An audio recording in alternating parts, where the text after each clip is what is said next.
Unfortunately, the reason I think the reason, by all accounts, why we're all wanting to hop onto this AI bandwagon is essentially this, right? Everyone else is doing it. And so I want to look critically at this trend to join AI and this piece of reasoning that says, well, if you can't beat him, join him. And so in order to do that, I'm going to have a look at us in this room. So that's where I'm going to start off. Let's start off where we are. And let's see if we can extract some lessons from that. Then I'm going to have a look at hunters. And you can see here there's some animals that we'll be looking at. And this is going to be an abstract representation of a logical situation that we find ourselves in. Then I'll move on to big tech companies. So all of this is going to be kind of just a setup for the second part here. When we get to this part at the bottom here, the goal is going to be to extract from that first part some lessons that we can carry over to this second part. I have absolutely no say on how big tech companies do what they do. And so the net value for me is the takeaway is, what can we do when we go back to work and back to school? And so that's what we're going to end up with. And the idea is these 4 ice cube trays are going to fill as I go on. And hopefully by the end, everything will wrap up together and I will have said something intelligent. So let's get started. Let's do this, us in this room. Imagine I'm giving this talk and there's a bunch of people in the room listening to me. And so the alarm goes on, right? There's a fire alarm in the building. In that case, what do? Well, if you're the average, ordinary, educated person, here's what you're going to do. You get up and you walk out carefully. Now, don't underestimate how surprising that response is. We get up and we walk away. Now, we're talking about potentially a fire. No one wants to be burned alive. That's literally what we put as our depictions of hell in our myths, right? So why aren't we running? We're not. We're walking. And somehow we all get that. Somehow we all understand that we're all better off walking away from a source of fire. So I think that's the first result that I want us to put on the shelf for later use. So we all agree that recklessly fleeing a fire is worse than safely fleeing a fire.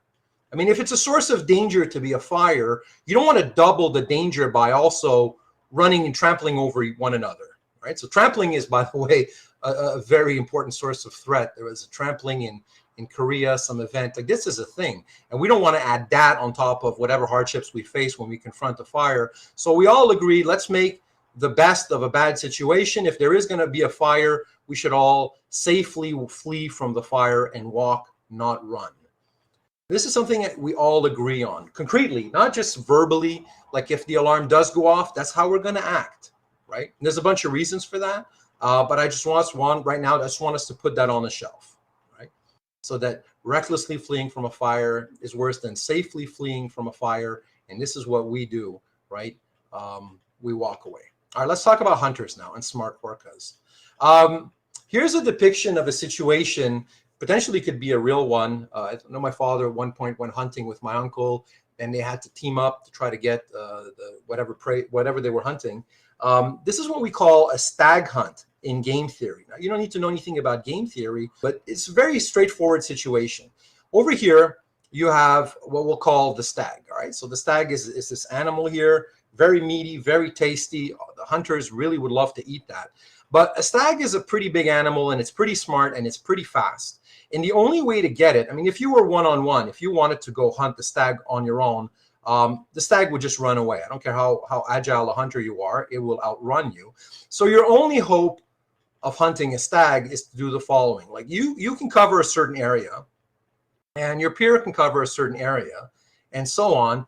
And if we circle the animal and we gently close in on it, we start with a large enough area, we know it's within that area, and we start lassoing in, right? We're bound to win, right? We are definitely going to be eating some stag tonight. But interestingly, this hunting strategy only works if everyone is partaking in it. If there's a gap, let's say someone over here does not do what they're supposed to be doing, right? And so they're not doing this part. Look, everyone else can be at their post and doing according to plan. The stag's going to run the hell out of there once it starts to smell or hear other hunters coming. And this is the situation. This is why it's such an interesting situation to meditate on.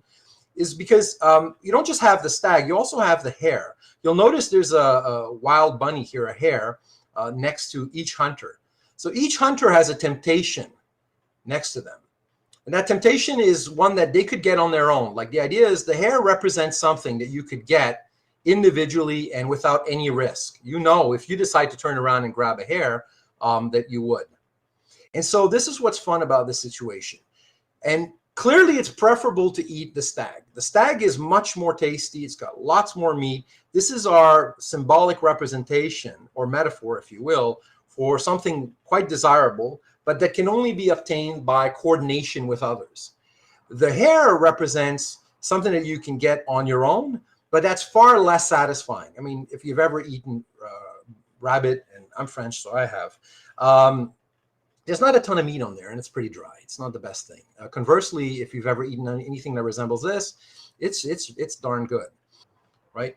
Notice that if you knew that this idiot here was going to be vacating in his post, they were going to desert their post, they were going to defect from the strategy that we had going in. If you knew that they were going to go for the hare, you're only going to hunt the stag on the condition that others are hunting it as well. If you know at least one person is going to defect, then all of this is wasted time.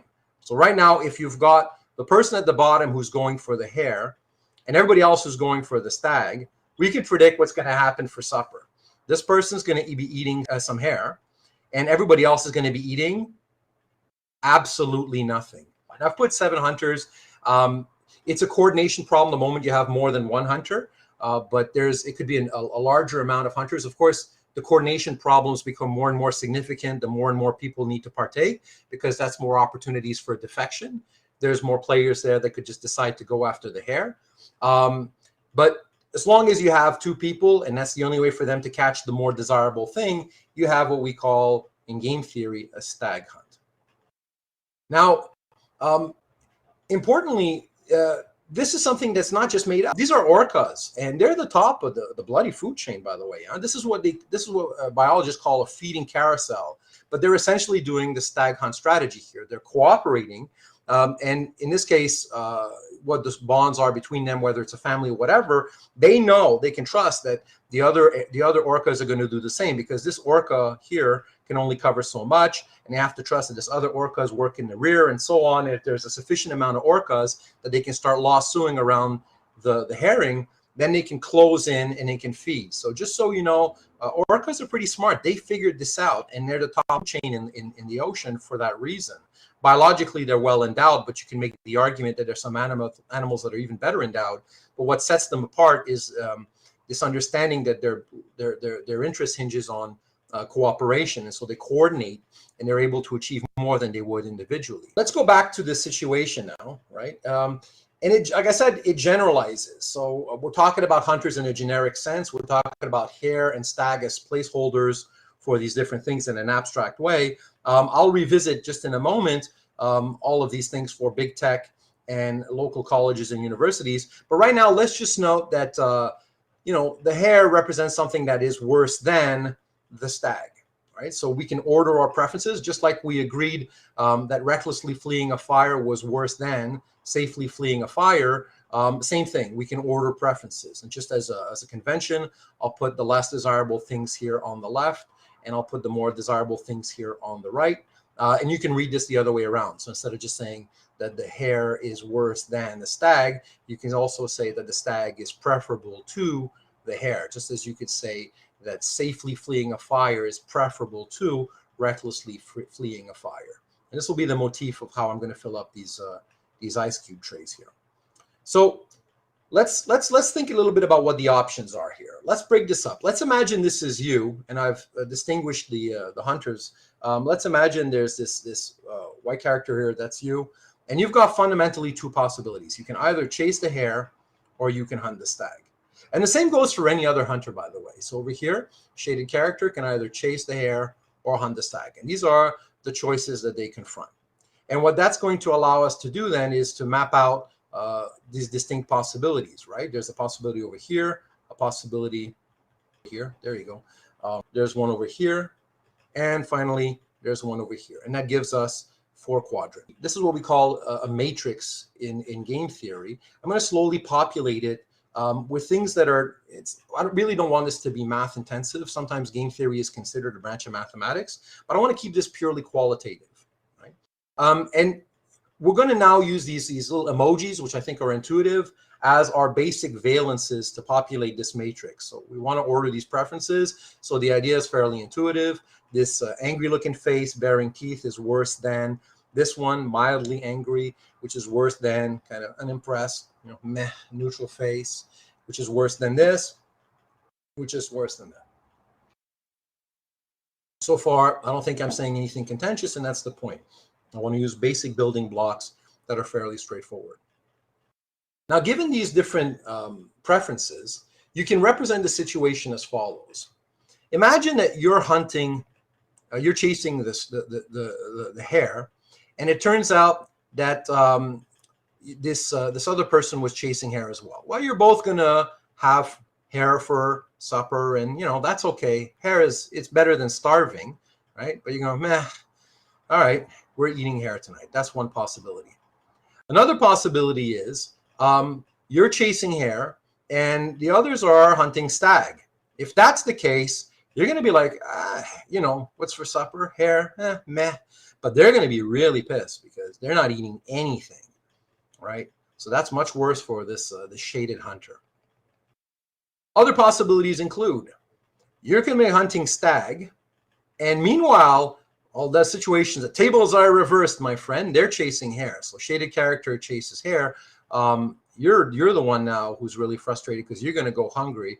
They're having a decent meal, decent but nothing to write home about. They're going to be eating some hare. And finally, another possibility is you're hunting stag and they're hunting stag, and that's terrific. Well, we know what's for supper. We're eating stag, and stag is good.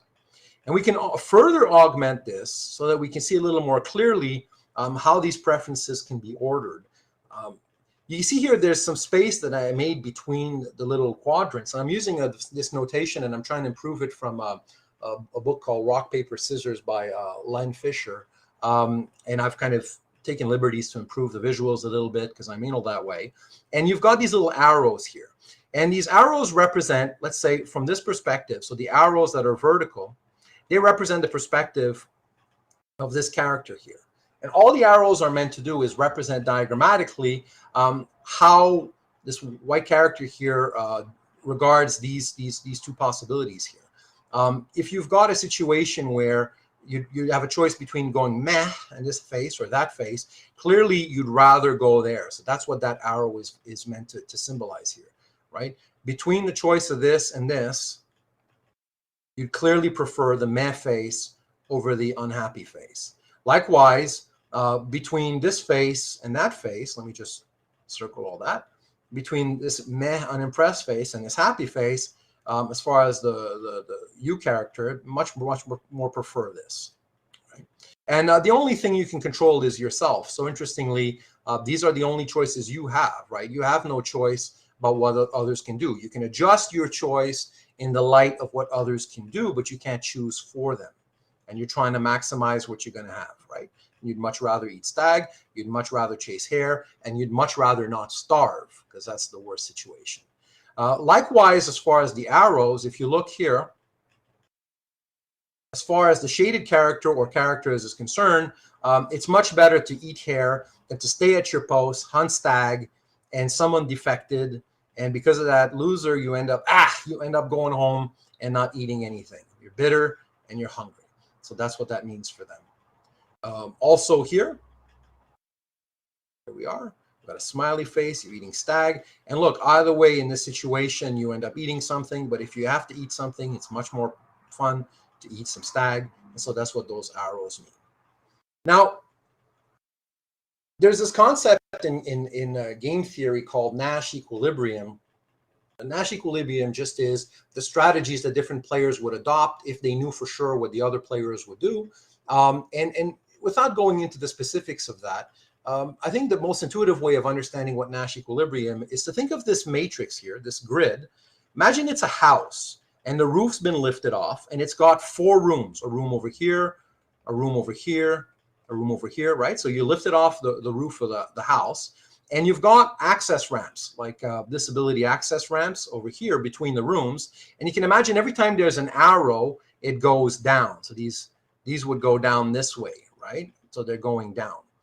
And ask yourself, if it started to rain, the roof was lifted, you had 4 rooms divided by walls, and the walls had doors, and the doors had access ramps, always ramping downward. If it started to rain, where would the water accumulate? Take a moment to look at this, and you'll quickly see that if that were the case, the water would accumulate over here, and it would accumulate over here.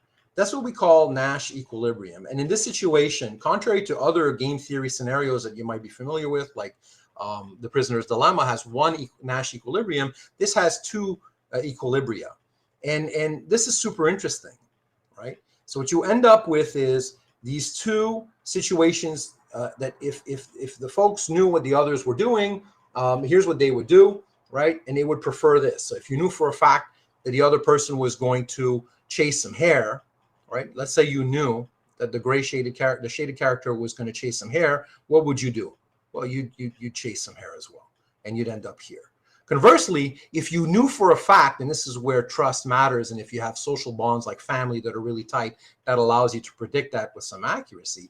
If you knew for a fact that they were not going to desert their post, well, you wouldn't either, right? And so you'd end up here, and you'd find yourself in this situation.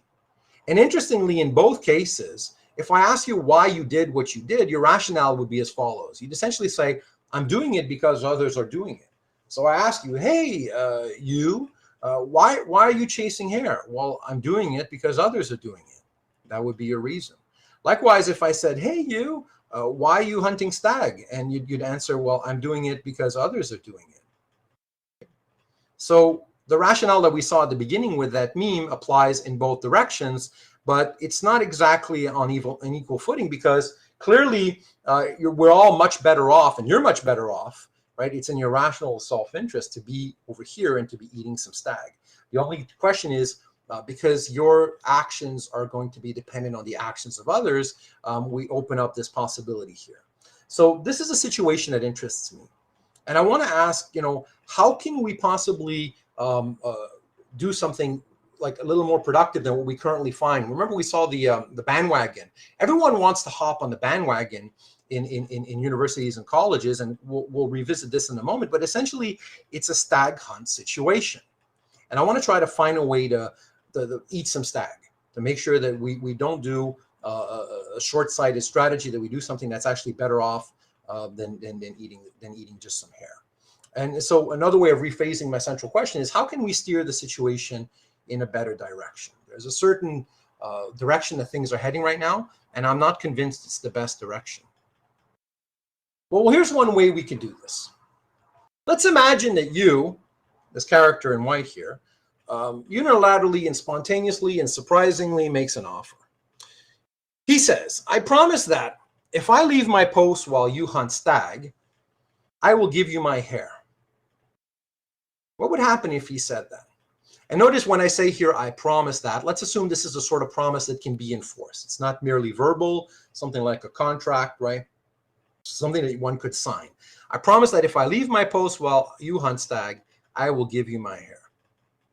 What would result of that?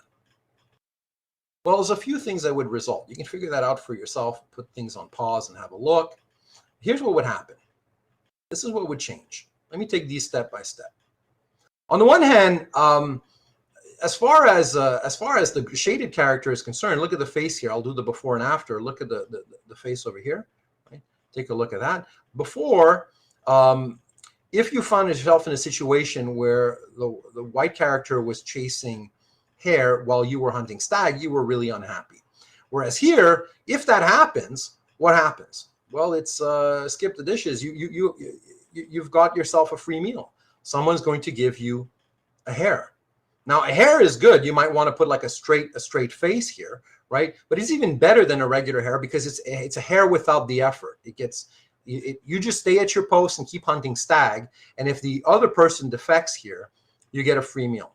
That's not bad. It's a definite improvement over the previous situation where you were upset because you were not going to eat anything. Now you're eating hair, which is a pretty meh meal to begin with, but it comes now without any effort.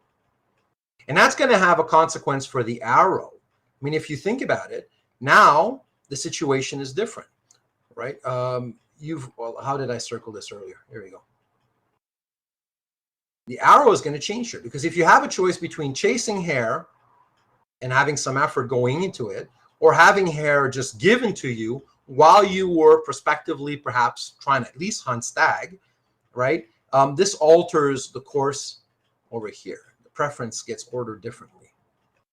And that's not going to happen on its own, by the way. Someone has to pay the bill. So you're skipping the dishes because someone else is essentially giving you their meal. So an additional change is that previously, when white was chasing hare while gray was hunting stag, they were ending up with the hare. They were eating it. That's going to change once they make their promise. Once they make their promise, if they in fact do chase hare while the other person hunts stag, they have to give up their meal. The reason why turn that frown upside down happened over here is because this person is giving up their meal. That means they're going to go hungry, and the gray character is going to end up having a meal. And so this is what alters. Now, it doesn't alter, notice it doesn't alter the arrow as far as the white character, the you here, is concerned, right? Because you still end up in a situation where, I mean, even more so, you can imagine this is an even more steep ramp here. You'd much prefer being a happy, smiley faced with teeth showing and eating stag than being completely hungry. And if the three possibilities are being hungry, eating hare, and eating stag, and clearly, and you pairwise, you compare and you say, look, I've got a choice between eating stag and going hungry. Clearly, it's preferable to eat stag. So that arrow is going to stay the same. So now, once we've done this, this is an important thing. Merely by uttering this promise, doing more than uttering it, like it has to be a real commitment that can be enforced, it changes the topography of the incentives here. So let's figure out what's the Nash equilibrium here.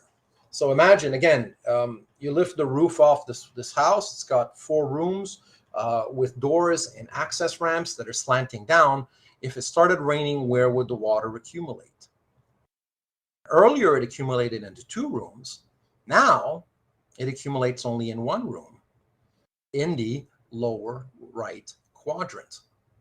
And that's a nice, interesting result. We changed the balance of incentives. The game theoretic situation has been altered in a way that now gets us, and that was our initial problem. Our initial problem was we had 2 equilibria, one over here and one over here. Less than optimal one where we're both eating hare, to a much more fun one where we're having barbecue, and it's barbecue time, right? So that's, I think, an interesting result. And notice what I'm saying here is a suggestion, but in theory, it's pretty sound. Let's try to see if we can carry that over now. We filled up some Lego, some ice cube trays here. We talked about how recklessly fleeing a fire is preferable to is worse than safely fleeing a fire. We generically talked about hares and stags.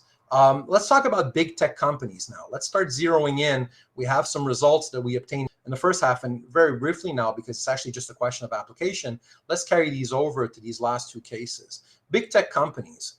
We can also order some preferences here. AI that's unaligned with human values and expectations is worse than AI that is aligned with human values and expectations. I think this is something we can all agree on. Now, you might wonder what's exactly so bad about being unaligned with human values and expectations. For anyone who might not know why, let me give you a very brief sense of why that could be a problem. Here's a situation where the AI is driving a red car. Let me kind of zoom in just a smidge. So this is a little car here on a street, on a highway, and you've got the ramp here to ramp onto the highway. The AI driving the red car is told to maximize everyone's overall speed. But eventually, as the neural net increases in parameters and learns and reinforces itself, it decides the best way to do this is by stalling the red car to block other cars behind it. So if you go over here, you don't want to be the unfortunate person who's stuck behind this red car. What happens is now, of course, once this access ramp onto the highway has been blocked, these other cars can drive much more smoothly, let's say. So you've avoided a traffic jam, and that's great. And the overall speed is maximized. But you've done so at the cost of just stalling right here. Here's the red car. It just stops everyone in their tracks. And so unfortunate you if you're stuck behind one of those AI cars. The unfortunate person behind the AI when it decides that, you know what, I'm just going to stop dead in my tracks, and then that blocks everyone from going onto the highway. You're going to be late for work that day. Clearly, this is not aligned with human values and expectations. But the tricky part is you can't know this in advance, right? The only way to know it is to let the computer run and to sort it out and to see what the consequences are. So misalignment must preferably be caught by humans before the AI is released into the wild. I mean, we just looked at a computer screen, but can you just imagine if this happened on an actual highway? If that's when you found out, holy cow, the AI has decided to achieve its goal in this manner that's at variance with our values and expectations. So misalignment must preferably be caught by humans before the AI is released into the wild. And the consequence of that is that developing aligned AI, right, of the sort that doesn't have these problems, because you can go and you can say, hey, wait a second, that's not right. And you can tell the computer not to do that, but you have to catch it doing it because you wouldn't have known to program that to begin with. It's a surprising thing that it does. It surprises you. That came out of, you weren't expecting it. And if you want to have AI that's aligned with our human values and expectations, that means you're going to have to run simulations, see what happens. And that's going to take more time and cost more money, right? Because it's only a human that can know that something's wrong here. As far as the computer is concerned, everything's fine. By its own metric, it's actually doing splendidly. It's maximizing the mean velocity. It's reducing the commute time to the folks behind it to absolute nothing, but that doesn't matter, right? So this is going to take more time and more money. And so this is why we've got a bit of a conundrum here. You've got a bunch of tech companies, and they're caught in a stag hunt. Here they are, Google, OpenAI, IBM, whatever. Microsoft actually acquired OpenAI, so let's not bicker about the specific companies here. But they've got these two things that they're stuck in the middle of. On the one hand, they could be chasing a stag, and the stag here is AI aligned with human values and expectations. But in order to do that, everyone has to be chasing stag. The hare is AI unaligned with human values and expectations. And look, this is easy. You could accomplish this on your own. You don't necessarily need to coordinate with anyone. You go ahead and you just do your AI and you put it out there, and that's it. You don't want to bear the extra cost of making sure that that thing is aligned when everyone else is going to be, let's say if you know that this company is just going to be releasing a product, is going to be releasing a product very soon, and you have a choice. You can sit on it and make it aligned, but if you did that, it would take years. You're essentially going to lose a lot of business. If you knew all of the other companies were also going to take a few years before releasing their product, if you knew that all of them were going to be chasing a stag, then it'd be fine for you to chase a stag as well. Right?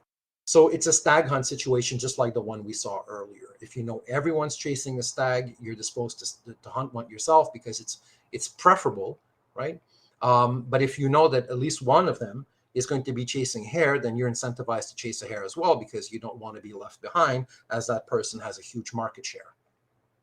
So how can we apply the lesson that we learned earlier? If you recall, just by making this promise, we changed the topography of our matrix, and we ended up having, instead of two Nash equilibria, we had one Nash equilibrium. The water was accumulating was pooling into this one region that was the more desirable one. Can we transfer that over?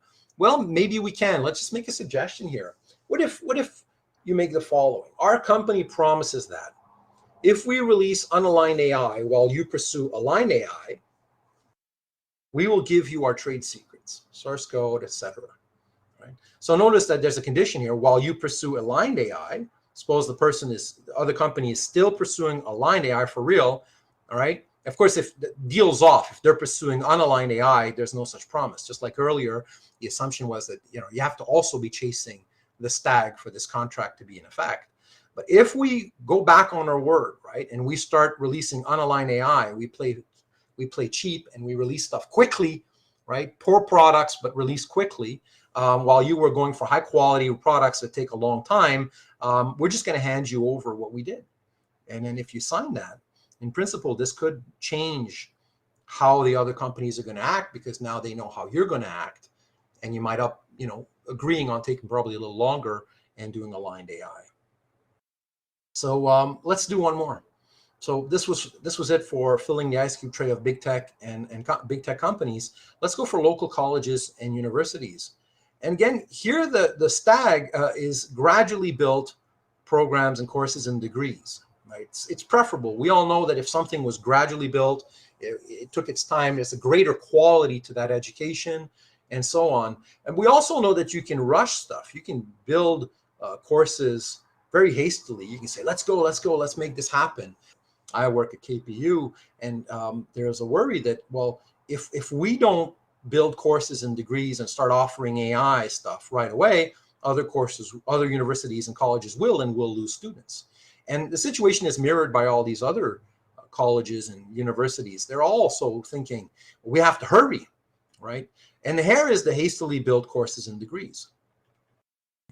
And ideally, you'd want to gradually build this stuff, right? Just take your time and do it right.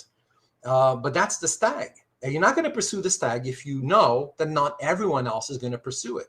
And when you're competing for a certain pool of students, and these are all in a local community, let's say the Lower Mainlands. I've omitted a few just because the graphics, I chose 7 people. So Capilano University is missing from here, and a few others. But the idea is, if you're competing for a pool of students within a certain geographic location, and you know that some other universities or colleges are rushing into AI, you want to hop on that bandwagon too, right? Even if it means you're going to probably cut corners a little bit. Maybe you take time to, offer one course and then 2 courses and maybe a micro specialization and then eventually a minor and then maybe a major. But, let's just rush this thing. But how can we carry over some of the lessons that we learned earlier? Well, again, let's imagine that you make this promise, right? Our college or university promises that if we build AI courses hastily while you build them gradually, we will close our programs and courses, and thereby presumably, get students to compete less for students, right? The students are going to come to your place. Or another variation on that could be our college or university promises that if we teach AI with no ethics requirements while you teach AI with ethics requirements, we will close our program and courses. People who are into AI programming generally aren't disposed to take ethics and philosophy and whatnot. Essentially, if you offer 2 programs, one of which has ethics requirements and the other doesn't, for the average IT person, it's clear where they're going to go. It makes it slightly unpalatable and more difficult to have a very robust ethics requirement in your AI courses. And so why would you? And the incentive is to say, let's just go for that hair. But here I'm essentially making work for myself. I teach AI ethics, right? And you can imagine if this happens, and then I could reshape the forces in that local ecology. And so look, out of the way right now, everyone's jumping on this bandwagon, right? The AI stuff's happening, and then we're trying to sort out what to do about it. There's multiple ecologies here. There's the ecology of the big tech companies themselves competing against one another in this arms race, and this, and then there's all the colleges and universities around trying to make sense of the technologies that are being released and how they're changing the workforce. And look, this can go in one way and can go in another way. It can go in the direction of a hare, or it can go in the direction of a stag. I'm hoping that we go in the direction of a stag. Right now, if you look at colleges and universities, I think this is what we're doing. If you look at big tech companies, I think this is what we're doing. And that essentially means that we're hunting this, when in fact, what we should be hunting, if we were as smart as orcas, is this. And how can we possibly do that? Well, it's easy. We all already get this at some level in certain domains. We all understand that it's preferable to safely flee a fire than to recklessly do it. And we all walk down those stairs slowly and carefully. And so essentially, I think that when it comes to AI, whether it's as far as colleges and universities and how they should deal with it, or whether it has to do with tech companies and how they should develop it, I think that what we should be doing is we should be following the same intuitions that we have, that our culture and our family and our upbringing has given us in our education when it comes to alarms, fire alarms, right? Walk, don't run. Take your time, safety first. So hopefully this makes some sense. Like I said, I'd take about a certain amount of time, hopefully make some sense. Hopefully I did. And if I did, let me know. And share this with anybody else who you think might benefit from it.